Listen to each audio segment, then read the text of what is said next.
যদি সত্যিকার অর্থেই আপনি বিশ্বাস করেন জনগণ সবচাইতে উপরে, সংবিধানেরও উপরে, জনগণের রায়কে উপেক্ষা করার আপনার আমার কারোই কোনো সুযোগ নেই। জনগণ ভিন্ন বাংলাদেশ চায়, সেটা রক্ত দিয়ে তারা প্রমাণ করেছে। আপনারা গদিতে আছেন, সেটাও কিন্তু জনগণের রায়, এবং আপনারা যদি সেই রায়টা গ্রহণ করতে পারেন, অন্য রায়টা গ্রহণ করা হঠাৎ এত কঠিন হয়ে যায় কেন সেটা আমরা বুঝি না। আমরা বিতর্ক করছি, সেটা দরকার, আমরা দ্বিমত পোষণ করছি, সেটা দরকার, কিন্তু তার চাইতেও বেশি দরকার কেন আপনারা আজকে গদিতে আছেন, কেন স্বৈরাচার চলে গেছে, কেন জনগণ সত্যিকার অর্থে ভিন্ন বাংলাদেশ দেখার সুযোগ পাচ্ছে, সেটা মনে রাখার।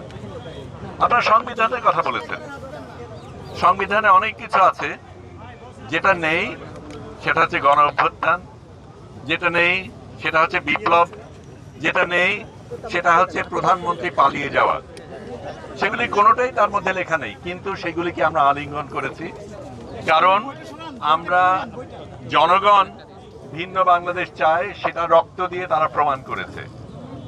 আপনারা গদিতে আছেন, সেটাও কিন্তু জনগণের রায়, এবং আপনারা যদি সেই রায়টা গ্রহণ করতে পারেন, অন্য রায়টা গ্রহণ করা হঠাৎ এত কঠিন হয়ে যায় কেন সেটা আমরা বুঝি না।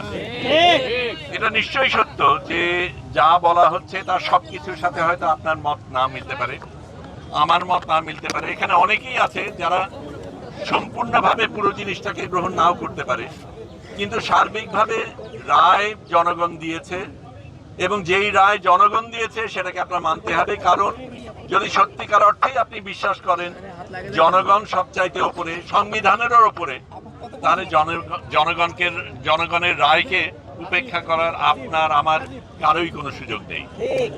কারণ সেটা যদি হতো তাহলে তো স্বৈরাচার সেই কাজটাই করেছে। স্বৈরাচার এতদিন ছিল কি কারণে? কারণ সে জনগণের রায়কে উপেক্ষা করেছে। জনগণ কিভাবে তোয়াক্কা করেনি? তার সৈন্য ছিল, লোকবল ছিল, টাকা ছিল, অনেক কিছু ছিল যেটা দিয়ে সে আঁকড়ে ধরে থেকেছে। আপনারা তার থেকে ভিন্ন হবেন ভেবেই আপনাদের জনগণ এখানে এসেছে। এটা আপনাদের সুযোগ, আপনারা যে সত্যিই ভিন্ন সেটা প্রমাণ করার। এখন ইকার না আকার, হ্রস্বকার না দীর্ঘকার, সেটা নিয়ে তর্ক করার জায়গা না। এখানে জনগণের সাথে আপনারা আছেন, এটা প্রমাণ করার সময় সেটাই আপনারা করবেন আমরা আশা করি।